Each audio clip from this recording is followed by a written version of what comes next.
Prophet, the authenticity is a major issue. But leaving aside that, okay, this is authentic, Sunnah, it means it is not obligatory.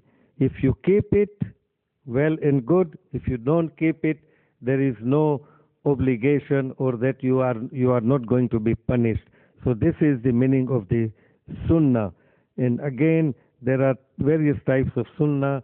It is called Sunnah Hasana, meaning good practice, and another, some of the fabricated things which scholars agree that is fabricated, and so that is called, it is called bid'ah, meaning innovation. So as I said, that if you want to grow beard, it is all right, but this is not the main, so to say, the teaching or of Islam. And you don't become good Muslim just by keeping beard or putting cap or putting a white gown or a white jabba. What Islam stresses is to build one's character, to have a good, so to say, meaning perform good righteous deeds, and that each and every soul will be responsible. So that is the heart of the Islamic teaching. But unfortunately, these days, mullahs and maulvis insist on the outward show, but they have forgotten what is the soul of the Islam, what is the spirit. They have meaning they have given up the soul or the spirit of Islam, and they are more or less clinging with the outward show. Outward show does not mean that you are a good Muslim. So this is, I think, in short, that growing beard is not obligatory at all, and this does not mean that the person is a good Muslim. What makes a person good Muslim is his character, his deeds, how he deals with other people, Muslims as well as non-Muslims, whether he does righteous things, how he earns his livelihood by legal means or illegal means. So this is, I think, the main teaching of Islam. So it is not part of also like women are being forced, I think, to veil it. This is Islam. No, these are outward shows, and unfortunately one should not, so to say, obey the outward show. That is not, I think, in any religion, outward show is not allowed in that way. It is the inner spirit, your man's inner spirit, the character, how he behaves with other people, and I think that is the gist or the main spirit of any religion, as also with Islam. Thank you very much, Professor Punawala, and we are thankful of you. Let us keep hope that next time we would like to discuss about other controversial and debatable issues, religious issues about religion, not only pertaining to Islam as well as other religions also. Thank you once again. હું doctor Sujat વલી ગોધરાથી, અને મારી સાથે છે professor ઇસ્માઇલભાઈ પુનાવાલા, જેઓ Los Angeles ખાતે university of કેલિફોર્નિયામાં professor તરીકે ફરજ બજાવે છે, અને મૂળ ગોધરાના વતની અને છેલ્લા 55 વર્ષથી અમેરિકામાં સ્થાયી થયેલ, અને ધર્મના ઇતિહાસ અને વિવિધ ધર્મોના ઊંડો અભ્યાસ તથા સંશોધન એ જેમનું પૂરું કાર્યક્ષેત્ર રહ્યું છે એવા પ્રોફેસર પુનાવાલા સાથે આજે આપણે ઇસ્લામ અંગે પ્રવર્તમાન કેટલીક ગેરમાન્યતાઓ અંગે ચર્ચા કરીશું, કે જેથી મુસલમાનોના અલગ અલગ ફાંટાઓમાં અને નોન મુસ્લિમ એટલે મુસલમાનો સિવાયના અન્ય લોકોમાં આ વિષય ઉપર જે ગેરસમજ પ્રવર્તે છે એના વિશે થોડી ક્લેરિટી, થોડી સાચી માહિતી આપણને મળી રહે. તો સર્વપ્રથમ આપણે ચર્ચા કરીશું કે આપણને બધાને ખબર છે કે મુસલમાન પુરુષને 4 પત્નીઓ કરવાનો એલાઉડ છે, એટલે પરમિટેડ છે.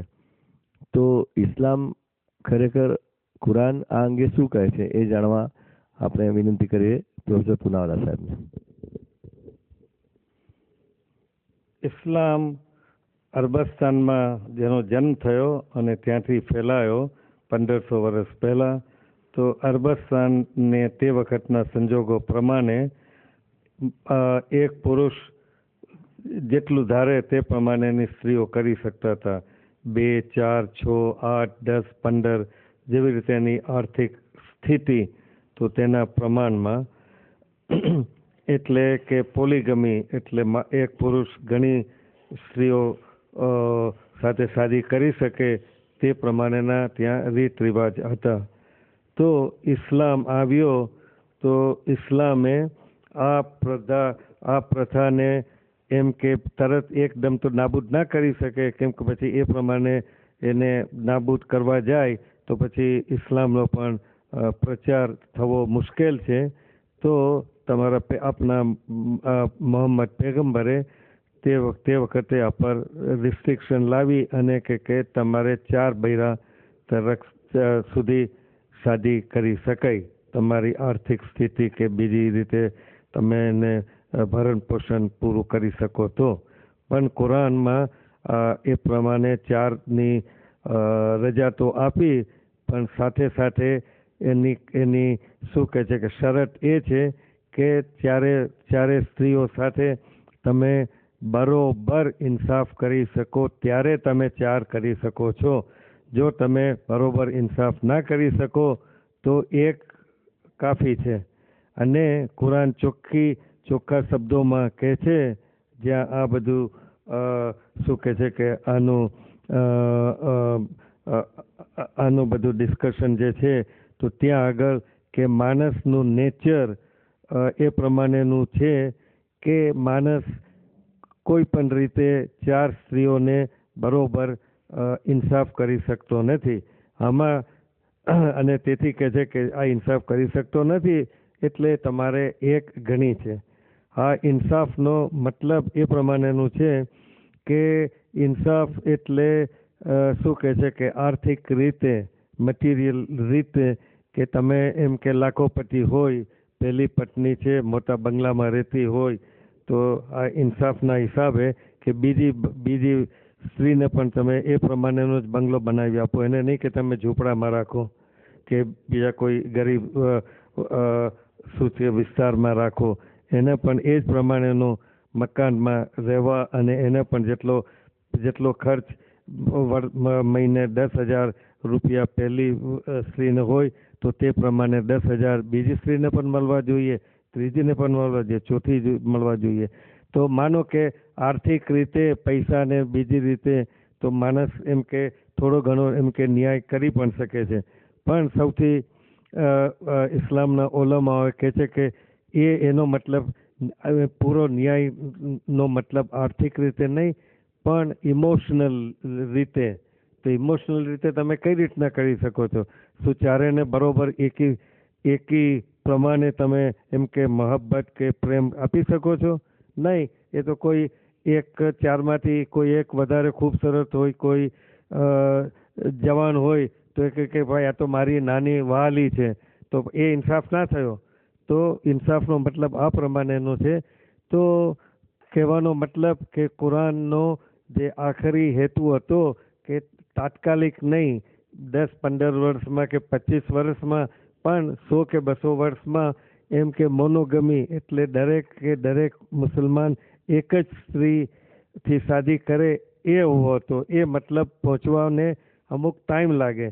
તો ત્યાર પછી ઇસ્લામની આપણે અરબોની અને ઇસ્લામની શું કહે છે કે કન્ડિશન બદલાઈ ગઈ કે પેગમ્બરના મર્યા પછી અરબોએ ઘણા દેશોને આપણે કોન્કર કીધા એટલે લશ્કરથી જીત્યા એ પ્રમાણે. અને તો તેથી બીજા દેશોથી બધા પૈસા ને આ તે બધું ઘણું મળવા લાગ્યું. તો આ જેટલી એ સહ્યાસી આપણે કહીએ તો તે પ્રમાણે અમુક તબક્કામાં અમુક સોશિયલ ક્લાસ જે કહેવાય તેમાં વધી ગઈ, તો એ લોકો પાસે એટલા બધા પૈસા, અને તમારે પહેલાં આપણે કહ્યું તો તે પ્રમાણે આ પેટ્રિયાર્કલ સોસાયટી કહેવાય, એટલે એમાં પુરુષનું જ રાજ, બૈરાનું સ્ત્રીનું કંઈ પણ ચાલે નહીં. તો એ લોકોએ કુરાનનો મતલબ એ પ્રમાણે કર્યો કે ઠીક છે, તમારા પાસે પૈસા છે, ગમે છે તો કરો, મજા કરો, ત્રણ શાદી કરો કે 4 કરો, અને ઇન્સાફ કરવાનું મૂકી દીધું કે ઇન્સાફ કરવાનો એ આપણે મર્દ કે જે પુરુષ હશે તે કરે કે ના કરે, આપણે એની કંઈ ખટપટ કરવાની. તો કહેવાનો મતલબ કે આ પ્રમાણેનો ઇસ્લામના શું કહે છે કે લો, એનો જે બધા કાનૂનોને હતા, તો તેનો ગમે તે પછી મતલબ કરીને ચાલ્યો. પણ છેલ્લા 100 વર્ષમાં ઘણા સુધારા વધારા થયા છે. તો દરેક અરબ કે મુસલમાન દેશોમાં છેલ્લા એમ કે 30 થી 40 વર્ષથી કોઈ માણસ એમ કે બીજી શાદી કરી શકતો નથી જ્યાં સુધી કે કોર્ટની પરમિશન ન મળે. અને કોર્ટની પરમિશન મળવા સાથે પાછું એને પૂછવું જોઈએ, પહેલી સ્ત્રી જે હોય તો પહેલી સ્ત્રી એની શું કહે છે કે એગ્રી થાય, એ પોતે કે ભાઈ ઠીક છે, તો એ બીજી શાદી થઈ શકે છે. અને એ પહેલી સ્ત્રી એ પ્રમાણે કહે કે નહીં, આ તો નહીં બને, તું મને એમ કે છૂટાછેડા કર, મારે આ નહીં ચાલે, તો એને છૂટાછેડા એને કરવા પડે. અને જે એનો હક ને એનો હોય તો તે પ્રમાણે એના ભરણ પોષણ માટે પૂરા પૈસાને એને કોર્ટ નક્કી કરે તે પ્રમાણે માણસને આપવા પડે. આ એક મુસલમાન દેશોમાં એમ કે સૌથી છેલ્લો દેશ હતો પાકિસ્તાન, જે આપણે કન્ઝર્વેટિવ કહીએ કે ગમે તે કહીએ, તો તેમાં પણ છેલ્લા 15-20 વર્ષથી આ પ્રમાણે ના શું કહે છે કે અલગ રિવાજો, અલગ કાયદા આવેલા છે. ખાલી અફસોસ છે કે હિન્દુસ્તાનના મુસલમાનો કંઈ શીખ્યા નથી, અને એ લોકો અહીંયા આપણી શું કહે છે કે મુસલમાન ધાર્મિક નેતાગીરી બહુ કમજોર અને કોઈ સારી ન હોવાથી આ બધું અહીંયા ચાલી રહ્યું છે. એ કંઈ સમજતા નથી, અને જ્યારે ગવર્મેન્ટ કંઈ કાયદો લાવવાનું કામ એને કરે છે તો પછી એનો ગવર્મેન્ટનો ઓપોઝ કરે છે અને કહે છે કે ભાઈ આપણે તો શું કહે છે સેક્યુલર ગવર્મેન્ટ, તો આ ગવર્મેન્ટ આપણા ધર્મમાં દખલગીરી કરે છે. જે પ્રમાણે દાખલો બન્યો તમારે વર્ષો પહેલાં 20-25 વર્ષની વાત છે શાહબાનુનો, એમાં પણ એ બચારીને ઘણા લોકોએ કહ્યું કે દબાણ પણ કર્યું હશે કે કોર્ટમાં નહીં જવું, આ કર્યું, પણ અમુક શું કહે છે કે પ્રોગ્રેસિવ વિચારના મુસલમાનો એને સાથ આપી, બીજા બૈરાઓએ ને ઠેઠ સુધી કોર્ટમાં લડી, કેટલો ટાઈમ નીકળ્યો, અને સુપ્રીમ કોર્ટે એને જજમેન્ટ આપ્યું કે નહીં, આ ખોટું છે. કેમ કે 30 વર્ષનો સંસાર હતો, એનો પતિ પણ ડૉક્ટર હતો, અને 30 વર્ષ પછી એને તલાક આપીને કાઢી મૂકે ને કંઈ પણ આપે નહીં, તો આ તો એક નાઇન્સાફી, જાહેરી નાઇન્સાફી છે. કઈ રીતના આપણી અહીંયા હિન્દુસ્તાનની કોર્ટ કબૂલ કરી શકે? તો તે પ્રમાણે આ જજમેન્ટ આવ્યું, તો આપણા મુસલમાન લીડરશિપમાં કોઈ દમ ના મળે, કોઈ સમજે નહીં, તો ખોટો બધો આપણે શું કહે છે કે વિરોધ કરી, અને ગવર્મેન્ટને આપણે તે વખતની કોંગ્રેસ, જાણે કે મુસ્લિમ તો પેલી શું છે કે વોટ બેંક છે, તો મુસલમાનોની તરફેણ માટે પાર્લામેન્ટમાં બિલ પાસ કર્યું. કેમ કે સુપ્રીમ કોર્ટને તો બીજી રીતે કંઈ ઓવરરૂલ થઈ શકે નહીં, તો પાર્લામેન્ટનું બિલ થયું. તો એમાં હિન્દુઓને પણ બરોબર છે કે કેવું બેકલેસ કહીએ, એટલે એ લોકોને લાગ્યું કે ભાઈ આ તો હુકુમત મુસલમાનોની તરફેણ કરે છે, અમારે હિન્દુઓને તો બીજી પત્ની થઈ શકે નહીં, અમારા માટે આ એક રૂલ અને મુસલમાનો માટે બીજો રૂલ, તો આ કેવી સરકાર? તો બરોબર છે, અહીંયાના હિન્દુસ્તાનના મુસલમાનોને સમજવું જોઈએ કે બીજા